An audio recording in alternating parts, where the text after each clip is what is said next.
কেন এমন করে আমার পরীক্ষা নিচ্ছ প্রভু? আমি তো তোমার পরম ভক্ত।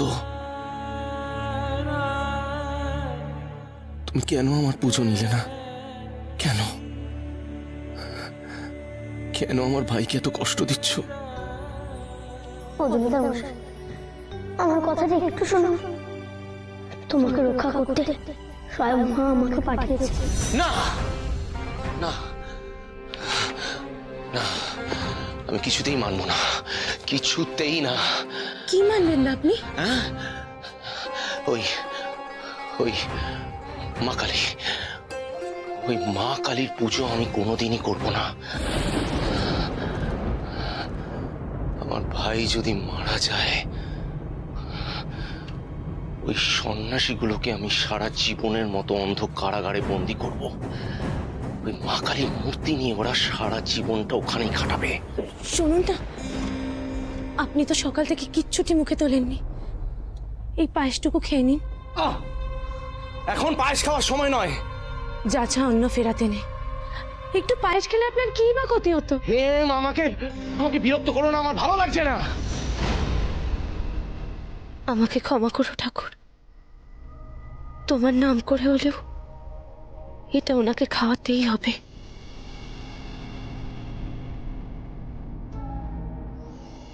ঠাকুর মঙ্গল চেয়ে ঠাকুরের কাছে এই পায়েস ভোগটুকু দিয়েছিলাম, তাই বলছিলাম আর কি, আপনি যদি একটু মুখে তোলেন।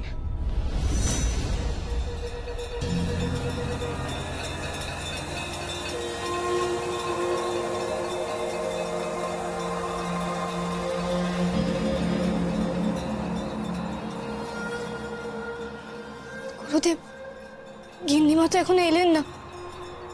যত সময় যাবে ছোট জমিদার বাবুর বিপদ তত বাড়বে। আমি বরং গিয়ে একবার দেখে আসি। না করালি দিদি, তুমি এখন বাইরে যেও না। রক্ষীরা সবাই পাহারায় আছে। ওরা যদি একবার তোমায় চিনে ফেলে, তাহলে তোমায় আবার বন্দি করে রাখবে। তার চেয়ে বরং এখানে আরেকটু অপেক্ষা করো। জমিদার মা যখন বলেছে, তখন একটা না একটা উপায় ঠিক বের করে দেবে, দেখো। কিন্তু লোকনাথ, আমি বৈদ্যদের কথা নিজের কানে শুনেছি। ছোট জমিদার বাবু রাতটুকু কাটাতে পারবেন কিনা সে কথাও তারা বলতে পারেনি। আমাদের যা করার রাতের মধ্যেই করতে হবে ভাই। দুশ্চিন্তা করিস না মা, মায়ের সন্তানকে মা ঠিক বাঁচাবেন।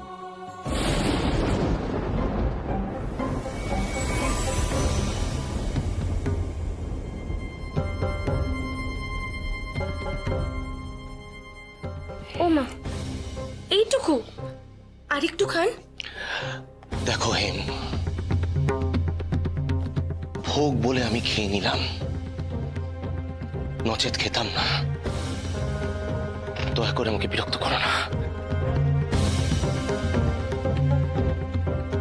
ওইটুকু ক্ষীর খেলে উনি আর কতক্ষণই বা ঘুমাবেন? তার মধ্যে কি সব কাজ সম্পন্ন হবে?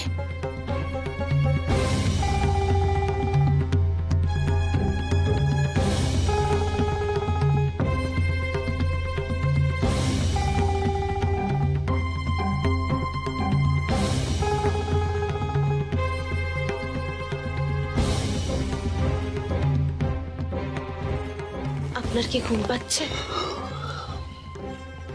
হ্যাঁ হেম, খুব ক্লান্ত আমি। সারাটা দিন দৌড়দৌড়ি গেছে।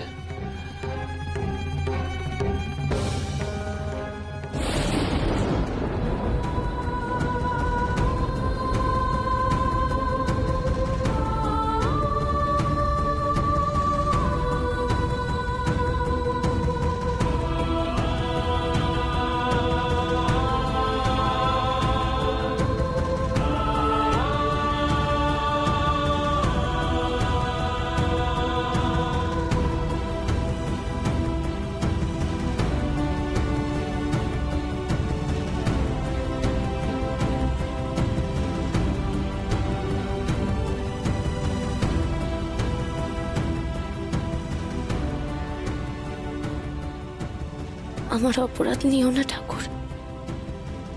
সবার ভালোর জন্যই আমি এই কাজ করতে বাধ্য হচ্ছি।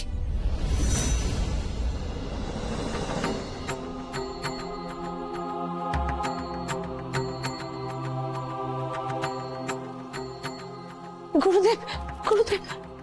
গিন্নিমা, কোনো ব্যবস্থা হলো? হয়েছে, তবে বেশি সময়ের জন্য না। আমি জমিদার বাবুকে ঘুম পাড়িয়ে এসেছি। ওমা, সে কি? তুমি কি করে ঘুম পাড়লে জমিদার মশাইকে? শুধু তাকেই নয় লোকনাথ, এতক্ষণ মনে হয় বাড়ি শুধু সবাই ঘুমিয়ে পড়েছে। সবাই ঘুমোচ্ছে, সে কি করে সম্ভব?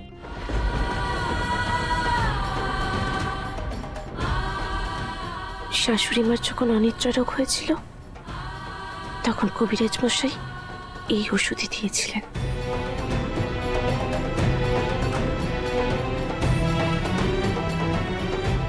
ছোট জমিদার বাবুর মঙ্গল কামনার্থে যেন সবাই পায়েস খায়। আর শোন, রক্ষীদেরও দিবি।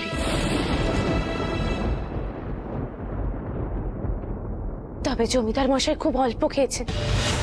তার ঘুম ভাঙার আগে আমাদের পুজো, বিয়ে সমস্ত কিছু সেরে ফেলতে হবে। আর বাকিরা? তারা আশা করি আজ রাতটা ভালোই ঘুমাবে। তবে জমিদার মশাই যদি এই পুজোর কথা ঘুণাক্ষরেও টের পায়, তবে একাই উঠে কুরুক্ষেত্র বাঁধাবেন। গুরুদেব, আমরা পুজোর কাজ শুরু করে দিই।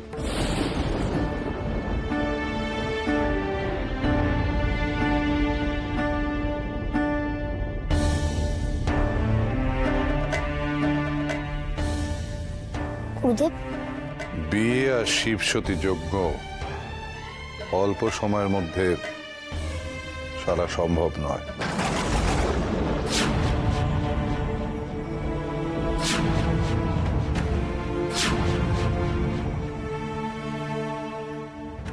কিন্তু গুরুদেব, সময়ের চেয়ে বড় অভাব। যে কোনো মুহূর্তে উনি জেগে উঠতে পারেন। তবে কি হবে? এভাবে গিয়ে আমাদের হেরে যেতে হবে। জমিদার বাবু যদি বুঝতে না পারেন তার ভাই বিছানায় নেই, তাহলে তাহলে তো সময় পাওয়া যাবে পুজো আর বিয়ের, তাই না? হ্যাঁ, তা পাওয়া যাবে, কিন্তু জেগে উঠলেই তো উনি ভাইকে খুঁজবেন। খুঁজবেন, কিন্তু পাবেন না। আমার কাছে উপায় আছে। তুই তো সব সময় লোকনাথের দেখানো উপায়ে চলিস, আজ তোর মাথায় উপায় এসেছে। বল দেখি কি উপায়? আমি যখন মাকে না বলে লোকনাথের সাথে খেলতে যেতাম, তখন বিছানায় বালিশ সাজিয়ে দিতাম, আর এমন ভাবে সাজাতাম মা ভাবতো আমি বিছানায় শুয়ে আছি। আবার খেলার পর ফিরে এসে দেখতাম মা কিচ্ছু টের পায়নি। তাই তো এই বুদ্ধিটা তো আমার মাথাতেও আসেনি। তুই তো দেখছি ভারী ভালো বুদ্ধি বাতলেছিস রে বেনি। চলো গো জমিদার মা, আর দেরি করে লাভ নেই। কিন্তু লোকনাথ, ঠাকুরপোকে এখানে আনবে কে? বেনি যখন উপায় বলেই দিয়েছে, তখন আমি আর করালি মা আমরা যাই ছোট জমিদার মশাইকে নিয়ে আসতে। আপনি কি পারবেন সেই অসুস্থ মানুষকে তুলতে? চিন্তা করবেন না গিন্নিমা, আমাদের ডাকাত দলের কেউ অসুস্থ হলে আমরা যেরকম চাদরের দোলা বানিয়ে ওদেরকে কবিরাজের কাছে নিয়ে যাই, সেইভাবেই আমরা ওনাকে নিয়ে আসবো। ওনার একটুও কষ্ট হবে না।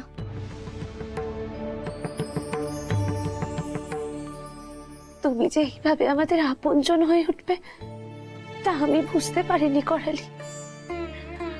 কিন্তু আজ যদি সবার সম্মতিতে সুস্থ শরীরে আমি তোমার সাথে ঠাকুরপোর বিয়ে দিতে পারতাম।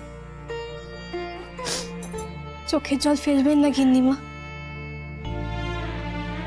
আশীর্বাদ করুন আমি যেন ওনার প্রাণ বাঁচাতে পারি। আর কেউ এই বিয়ে মেনে নেবে কিনা আমি জানি না, তবে আমার ঠাকুরপোর বউ হিসাবে আমি তোমায় মেনে নিলাম।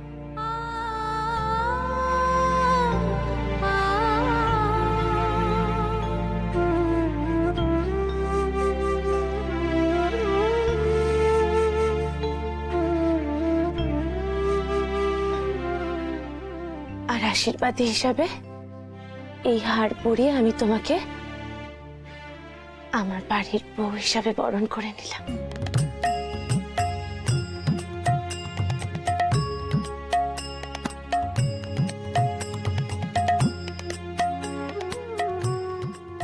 একজন অচেনা মানুষের জন্য তোমার এই আত্মত্যাগ যেন বিফলে না যায়।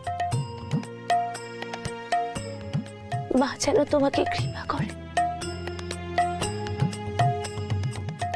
চলো লোকনাথ, আমাদের অনেক কাজ বাকি আছে। চলবে না, চ।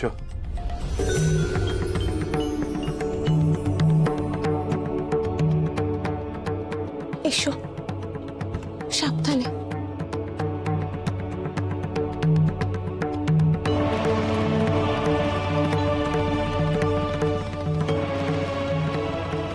দেখো, যতটা সম্ভব পুজোর প্রস্তুতি সেরে রেখেছি।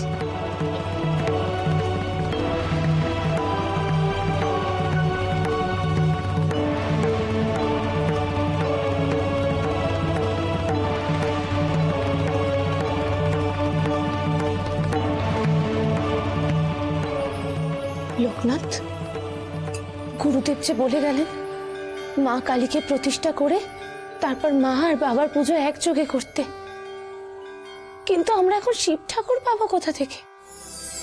সে তো আমাদের মন্দিরে প্রতিষ্ঠিত, আর তাকে তো ঠাঁই নাড়া করা যাবে না। এখন তাহলে পুজো কি করে হবে লোকনাথ? শিব তো আমাদের মনে গো। আমার গায়ে সবাই আমাকে বলে আমি নাকি শিবকল্প, ছোট শিব।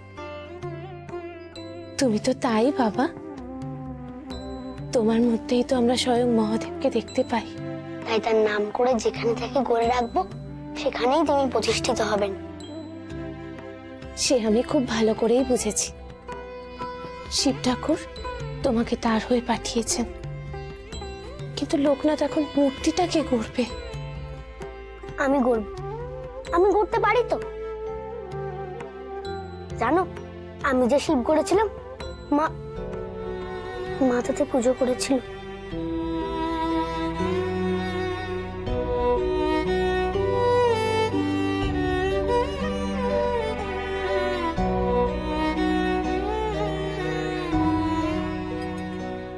লোকনাথ, মায়ের কথা মনে পড়ছে? তা তো হবেই। এই কচি বয়সে সন্ন্যাস নেওয়া। কেন এলে তুমি মা বাবাকে ছেড়ে? ওই মা যে ডাকলো আমায়, উনি যে জগৎ মাতা, ওনার ডাকে সাড়া না দিয়ে কি থাকা যায়?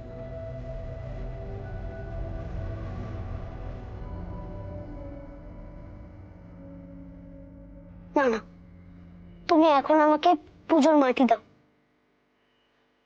আমি এখানে মায়ের পাশে শিবলিঙ্গ গড়ি। দাঁড়াও, আমি এনে দিচ্ছি।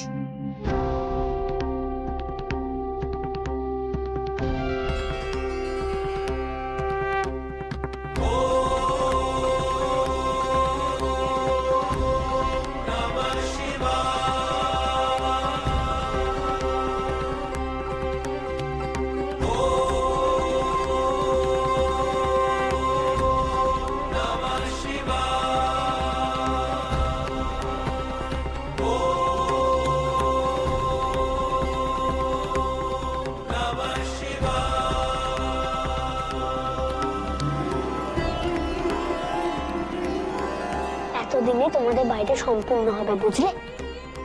বাবার পাশে মা না থাকলে কেমন খালি খালি লাগে না? এমন করে কেন জমিদার বাবু ভাবেন না? ওনার ভুল কি কোনোদিনও ভাঙবে না ঠাকুর? মা, মা তুমি সুমতি দাও, সুমতি দাও ওনার।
এখন উঠো না গো জমিদার বাবু, আগে লোকনাথের পুজো সারা হোক, ততক্ষণ ঘুমো।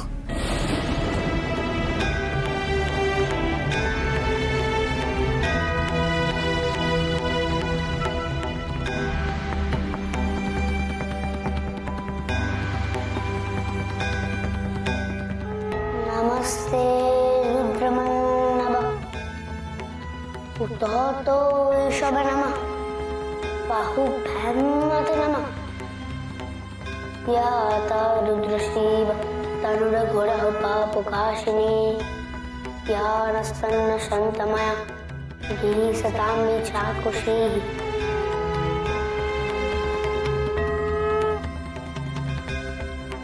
সাবধানে আস্তে।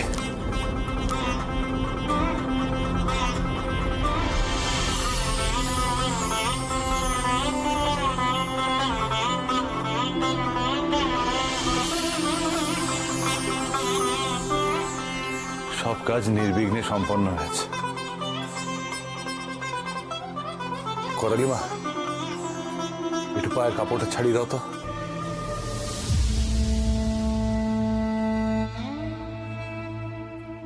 এবার ওনাকে উল্টে দিতে হবে, চলো।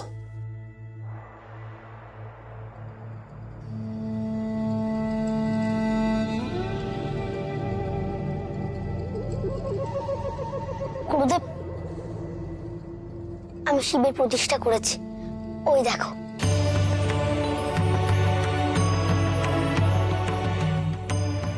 যাক, একটা কাজ ঠিকঠাক হয়েছে। এবার এবার বিয়েটা সম্পন্ন করতে হবে মা। তারপর করালি মায়ের হাত দিয়ে শিব সতী পুজো।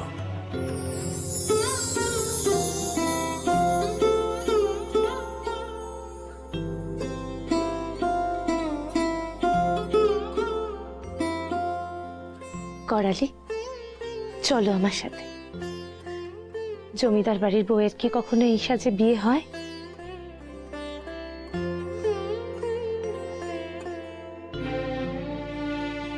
চলো।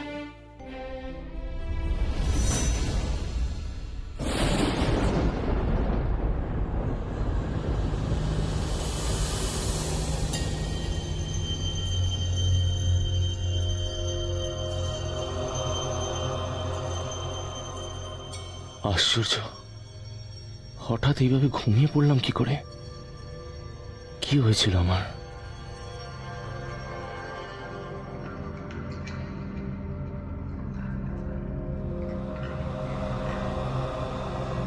হেম এসে পায়েস দিয়েছিল, তারপরেই ঘুম পেয়ে গেল।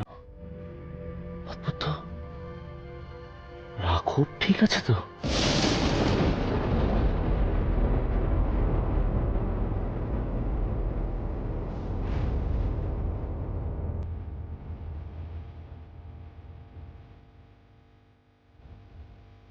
এইভাবে ওর মুখ অব্দি চাদর ঢেকে কে দিল?